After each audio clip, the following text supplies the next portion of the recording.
मैं यही जानना चाहता हूँ कि आपको जानकारी सिर्फ आपके लिए लेनी है या आप वो जानकारी आगे समाज तक पहुंचाएंगे? अच्छा, ये क्यों करेंगे आप? आपको कॉरपोरेशन के चुनाव में खड़ा होना है या वो तुम्हारा क्या जैन प्रकोष्ठ में कोई पोस्ट लेना है, किसी और पार्टी में कोई पोस्ट लेना है? क्यों करना है आपको सेवा?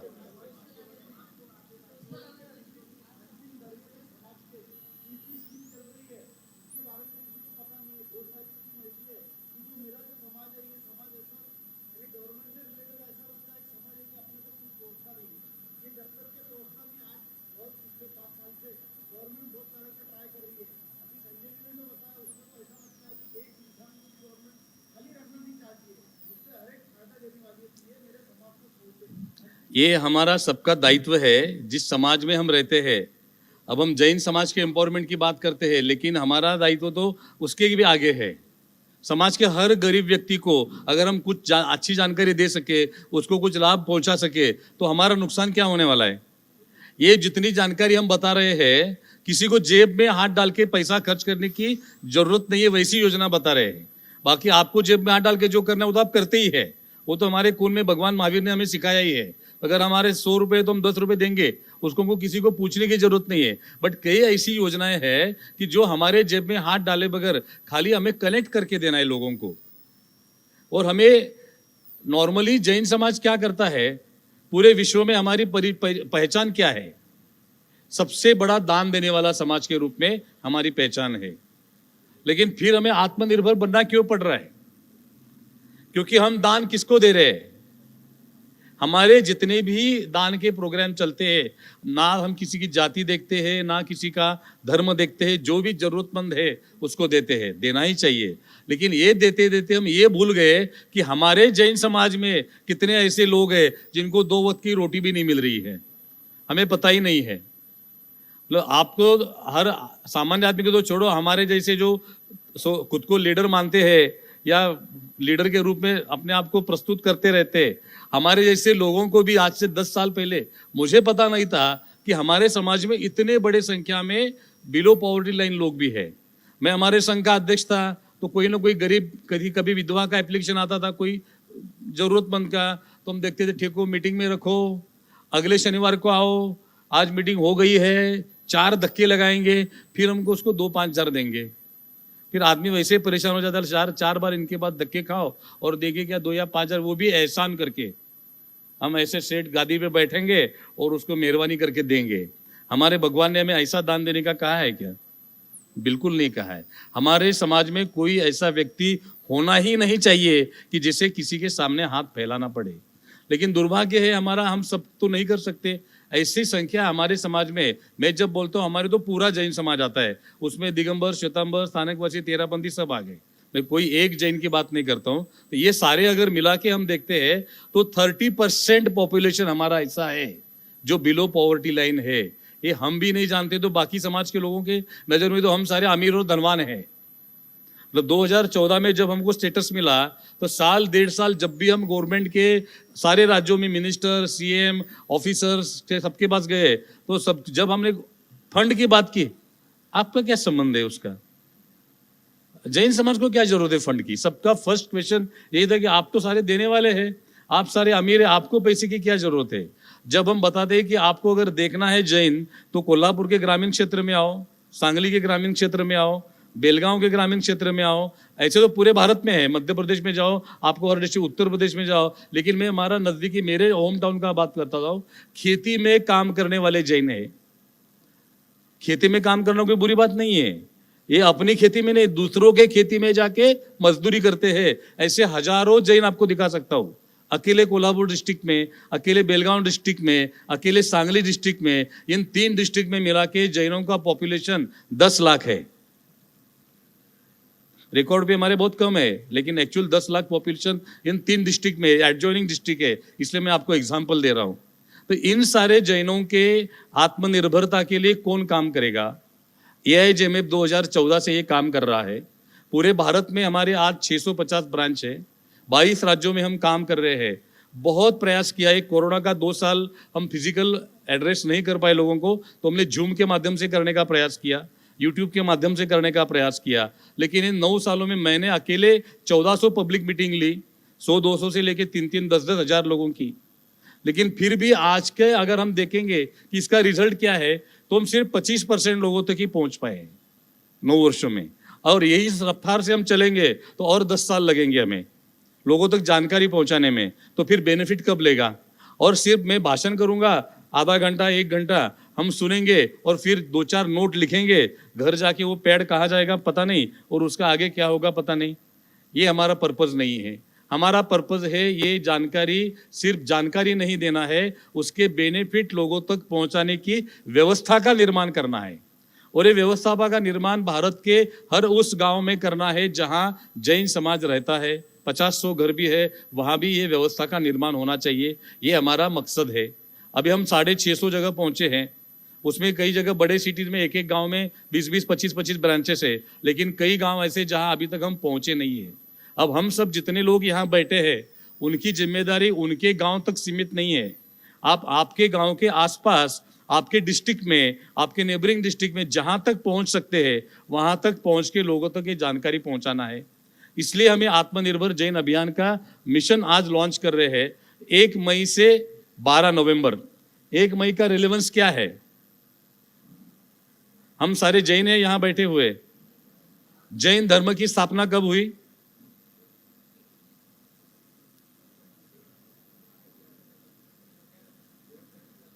जैन धर्म की स्थापना कब हुई?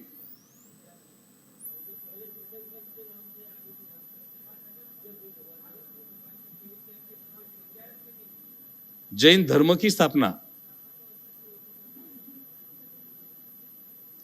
कौन बता दे स्पेसिफिक करेक्ट आंसर? इसवी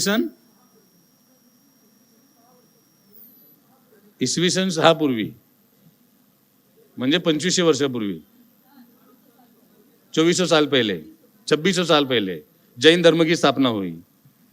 किसने की वो पता नहीं है आपको? आप जैन है ना? और कौन बता सकता है? आदिनाथ, बताओ। महावीर स्वामी जी, वैशाख सुद 13।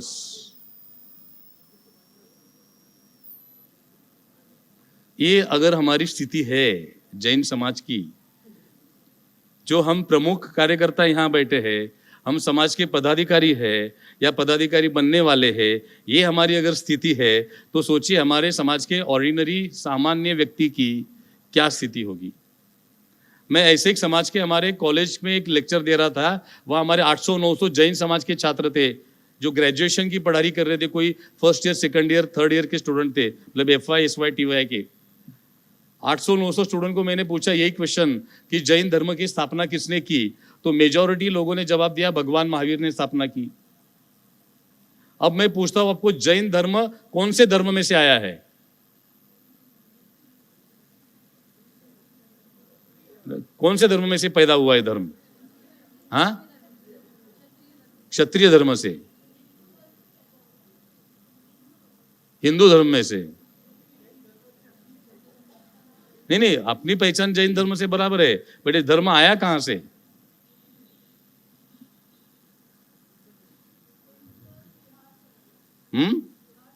बिहार से आया है।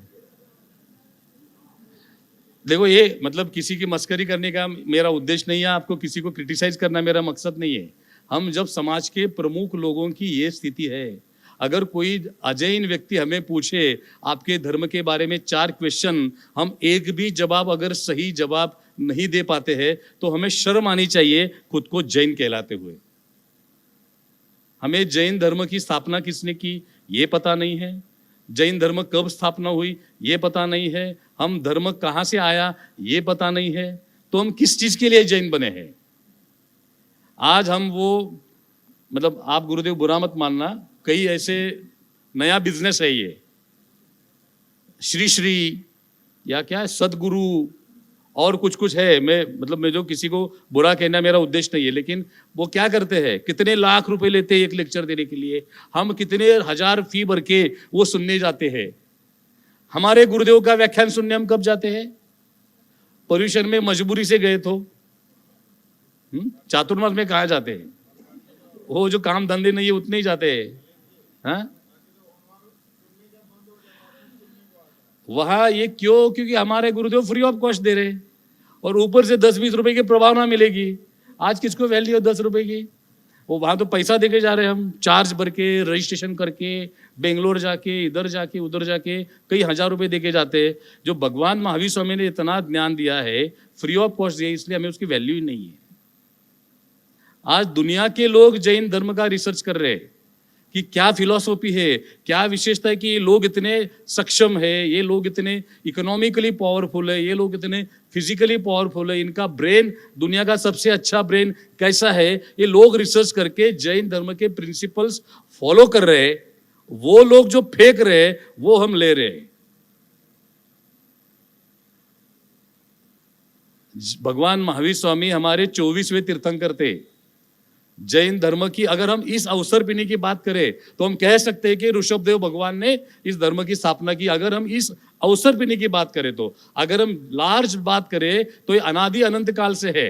इसकी स्थापना किसी ने नहीं की, इतना पुराना धर्म है। दुनिया का सबसे पुराना धर्म ये जैन धर्म है। ये धर्म किसी धर्म की शाखा नहीं है।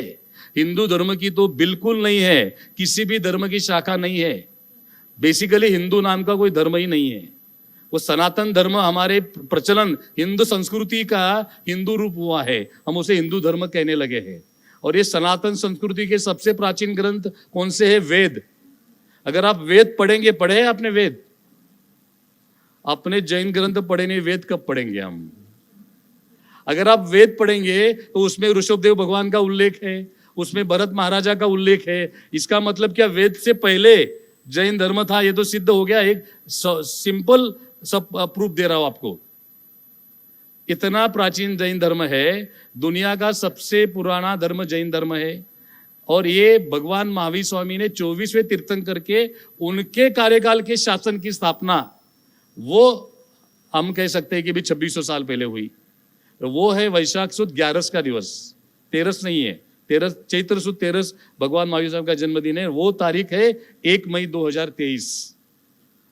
इस वर्ष भगवान महावीर स्वामी का 2550वां निर्वाण कल्याणक महोत्सव है।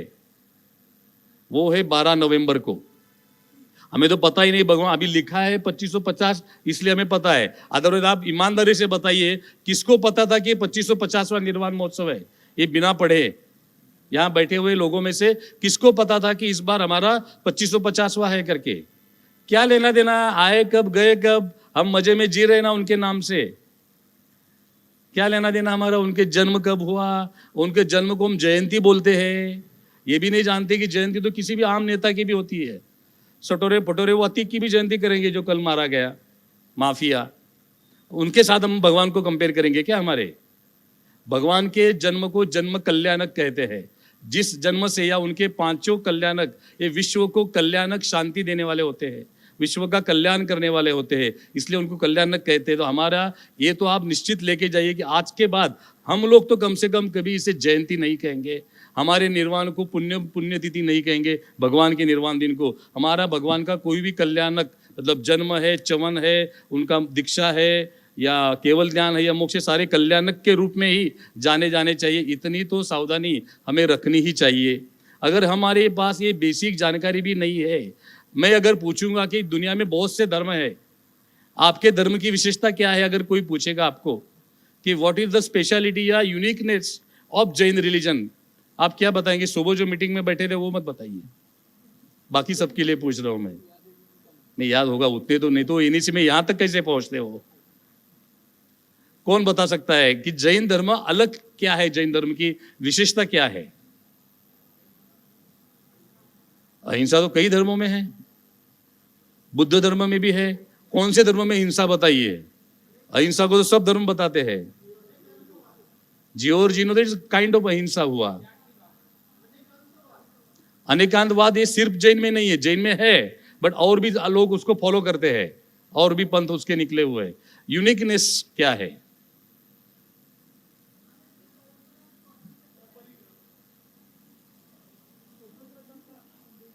स्वतंत्रता का संदेश देते हैं।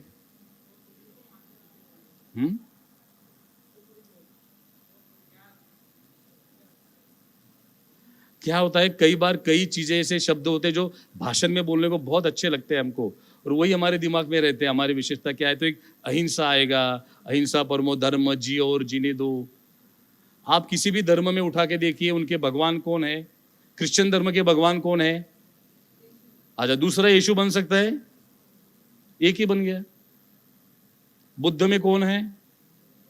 दूसरा गौतम बुद्ध बन सकता है? जैन के भगवान कौन है? दूसरा बन सकता है? कौन बन सकता है? कोई भी बन सकता है। ये एकमात्र धर्म ऐसा है जो दुनिया के किसी भी व्यक्ति को, ये जाति व्यवस्था को नहीं मानने वाला धर्म है।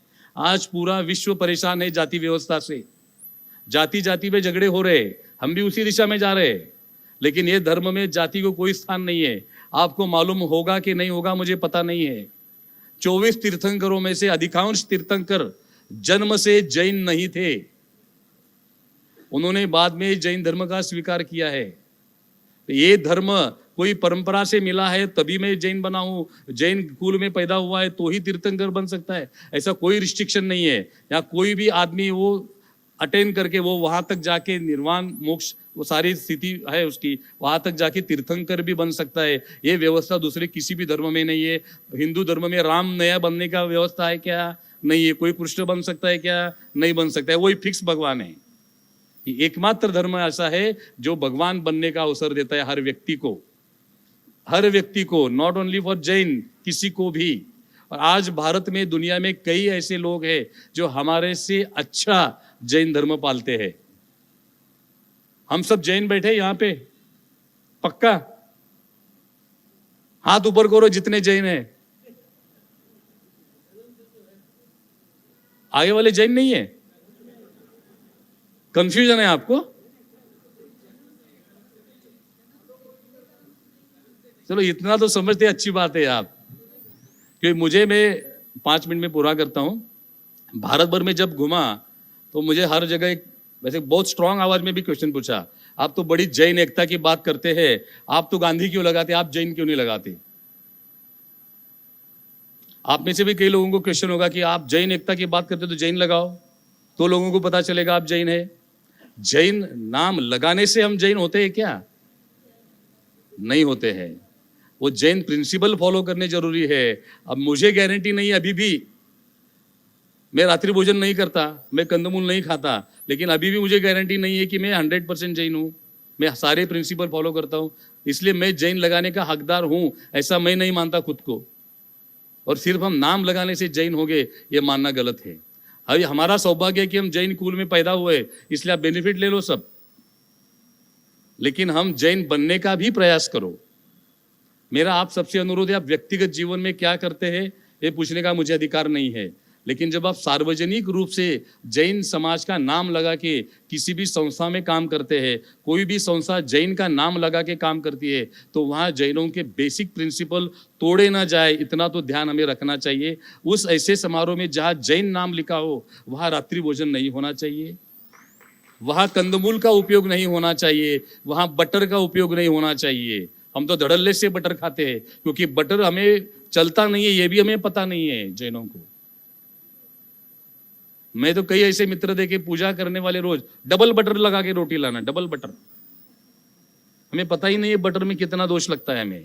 जो हम बात अहिंसा की करते हैं, और सबसे ज्यादा हिंसा होने वाली चीज हम आराम से खाते, मजे से खाते हैं, टेस्ट लेके खाते हैं, चलता ही नहीं, ब्रेड के बगैर चलता ही नहीं हमें। तो कम से कम हम सार्वजनिक जीवन में जब जैन के नाम से कोई प्रोग्राम करते हैं, उस प्रोग्राम में रात्रि भोजन नहीं होगा, कंदमूल का उपयोग नहीं होगा, इतना तो हम कर सकते कि नहीं कर सकते। और ऐसे सभी संस्थाओं को भी मेरा आह्वान है, हाथ जोड़ के विनंती है कि जब आप आपके संस्था के नाम में जैन लगाते हैं, तब तो कम से कम आप इतना लिहाज रखो कि जैन धर्म की तौहीन हो, जैन धर्म की बदनामी हो, ऐसे इवेंट आप मत ऑर्गेनाइज करो। आप पूल पार्टी करेंगे, रेन डांस करेंगे, नाम है आपकी संस्था का जैन, आप प्राइवेट नाम रखो ना, कुछ भी करो, कुछ भी, पर जब जैन नाम लिखते तब कम से कम उतना तो लिहाज रखो कि आप जैन धर्म के प्रिंसिपल को नहीं तोड़ते हैं।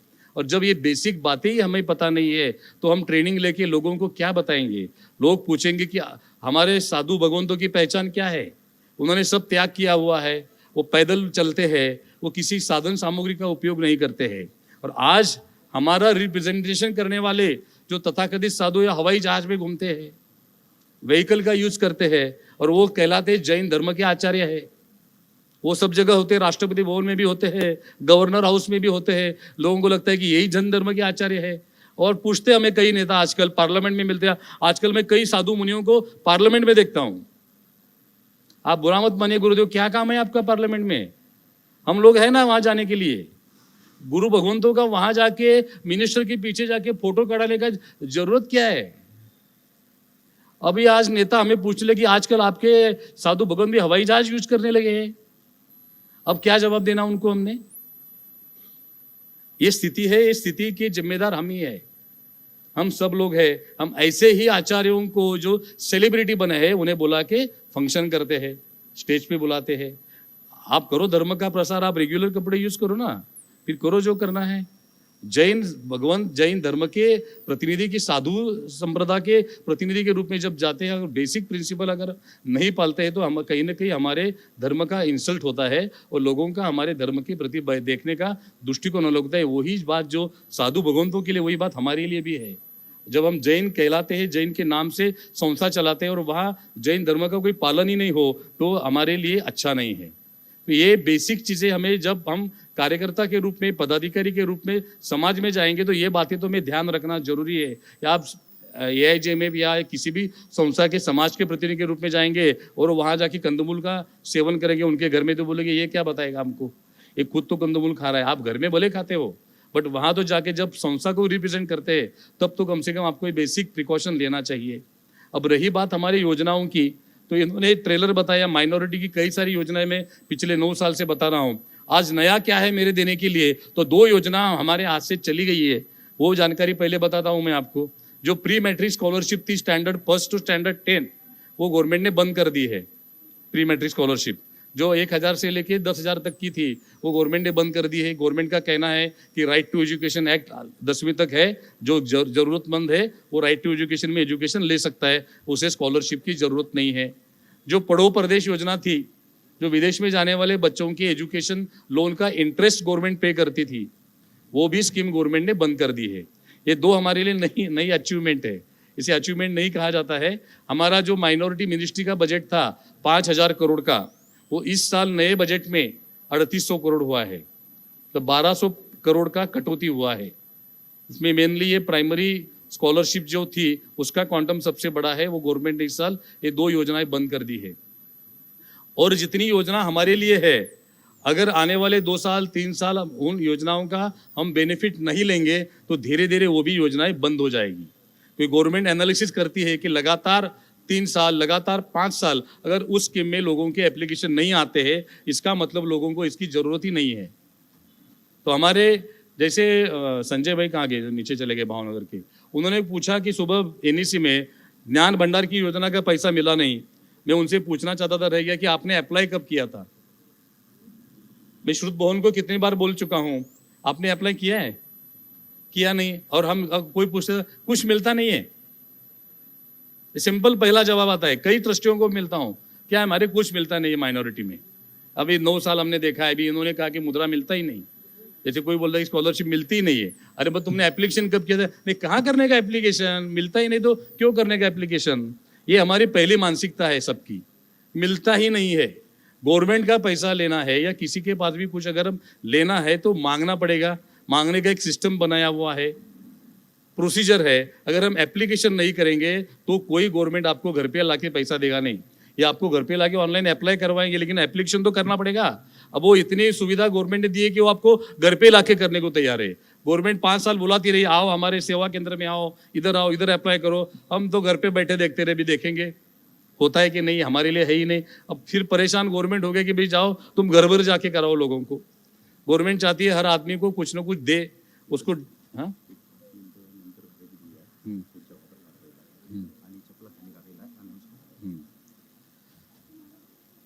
तो ये जितनी भी स्कीम है, तो संजय जी ने माइनॉरिटी की भी कई सारी स्कीम बताई। NMDFC, संजय जी वो भी पुराना है, 91 से बना हुआ है NMDFC।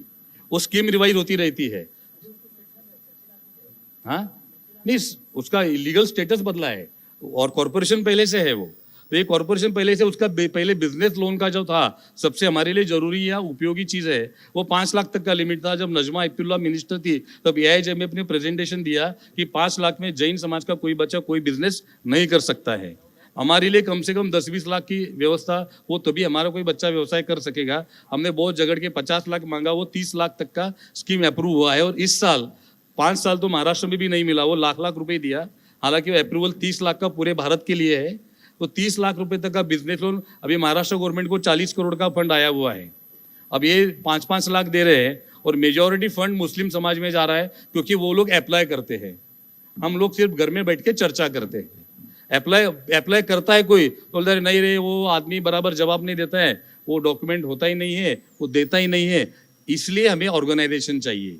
इंडिविजुअल व्यक्ति जाता है तो बहुत सी जगह पे वहाँ बैठा हुआ ऑफिसर के माइंडसेट के ऊपर निर्भर करता है कि हमारा काम होगा कि नहीं होगा। वो अगर नेगेटिव माइंडसेट वाला है तो हमें धक्के देके बाहर निकालेगा। ये नहीं, बंद हो गया स्कीम। कई नेशनलाइज बैंक बोर्ड लगा देते मुद्रा स्कीम का कोटा पूरा है, पीएमईजीपी कोटा पूरा है, सीएमईजीपी कोटा पूरा, ऐसा कुछ नहीं है। कोटा पूरा भी हुआ तो एडिशनल दे सकते हैं, वो एडिशनल कोटा मांग सकते हैं। वो अवॉइड करना चाहते हैं नए क्लाइंट्स को। तो वहाँ हमारे ऑर्गेनाइजेशन के माध्यम से हमको दिखाना है कि उनको उनसे करवा के लेना है।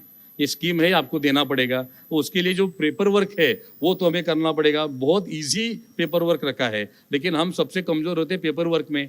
अभी आधार और पैन लिंक के लिए गवर्नमेंट ने 20 बार एक्सटेंशन दिया है।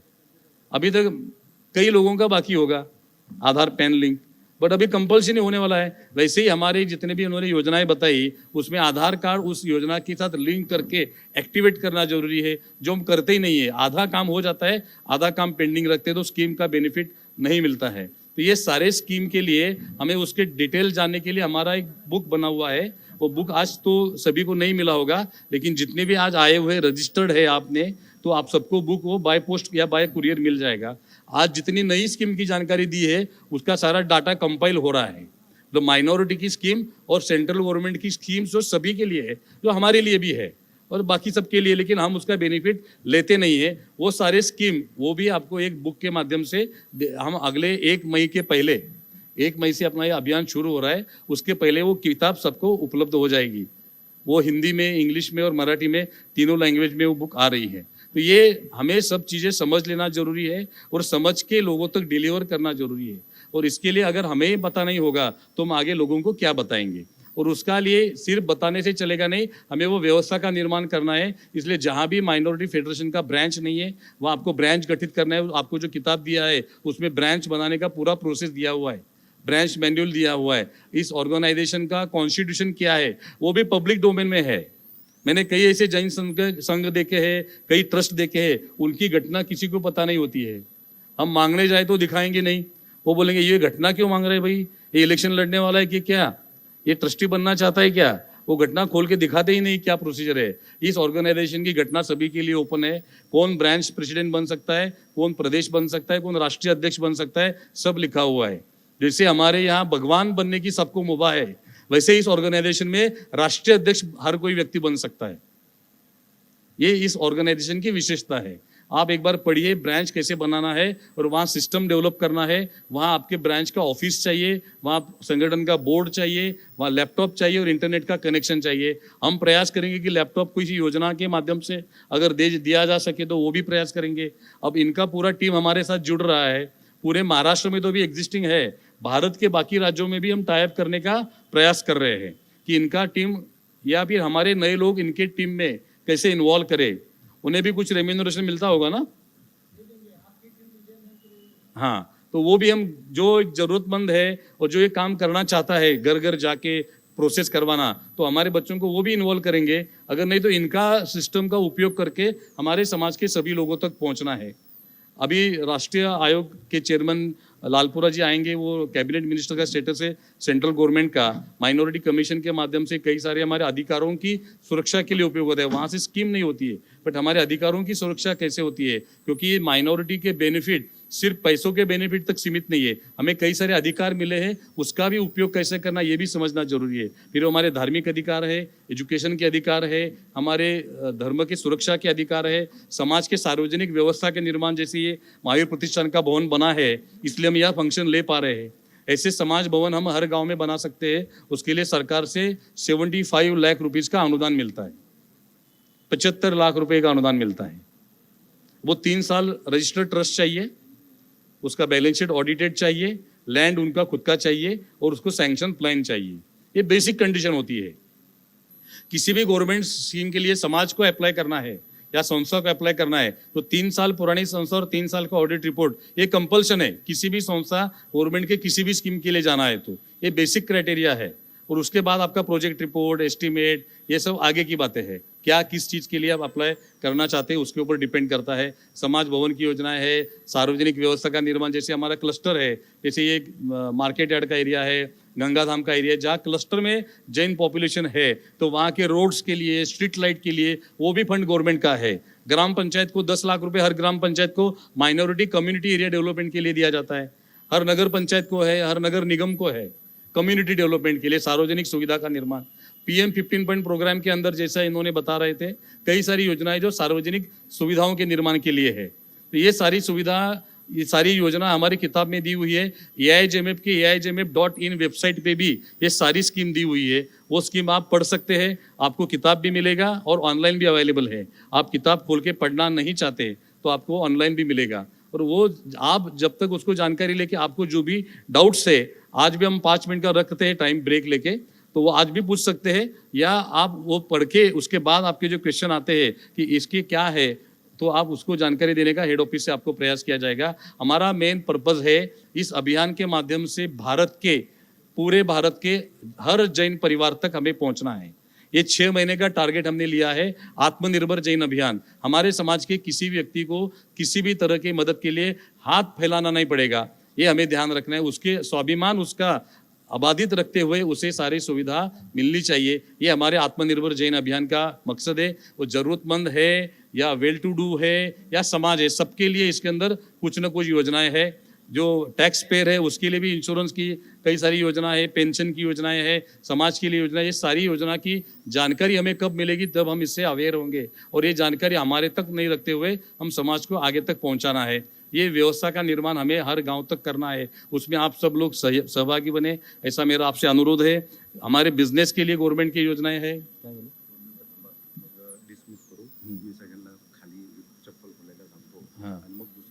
चप्पल घालून कुठे आलेत लोक?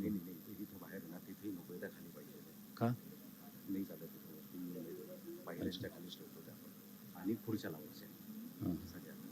आता चहा वगैरे काय ठेवायची क्वेश्चन आंसर घ्यायला पाहिजे। पुढच्यात मी लावा ना असेल पाठी, काय प्रॉब्लेम है। अभी 5 मिनट का ब्रेक लेना है। और यहाँ के व्यवस्था से सूचना ये कि यहाँ जूता निकालना अलाउड नहीं है। जो ऊपर निकाले हैं, तो जिन्होंने भी ऊपर निकाले हैं वो जूते कृपया नीचे उतारे। और यहाँ चेयर बढ़ाने या क्योंकि अगला पब्लिक सेशन शुरू हो रहा है तो चेयर लगाने, तो 5 मिनट का ब्रेक हमें लेना है। तो मेरा फिर एक बार यही अनुरोध है आपसे कि वेबसाइट पे सारी जानकारी है, किताब आपके पास पब्लिश होके आ जाएगा। आपको सारी जानकारी लेने का प्रयास करना है। अगले सेशन में हम ओपन सेशन रखने का प्रयास करेंगे। आपके कुछ भी डाउट है या आप लिख के देते हैं, आपके पास पैड दिया हुआ है और पेन भी दिया है, आप लिख के भेजेंगे तो वो भी हम आपको जवाब देने का प्रयास करेंगे। ये सारी जानकारी लेके हमें समाज को आगे डिलीवर करने की व्यवस्था निर्माण करने में सहयोगी बनना है। धन्यवाद।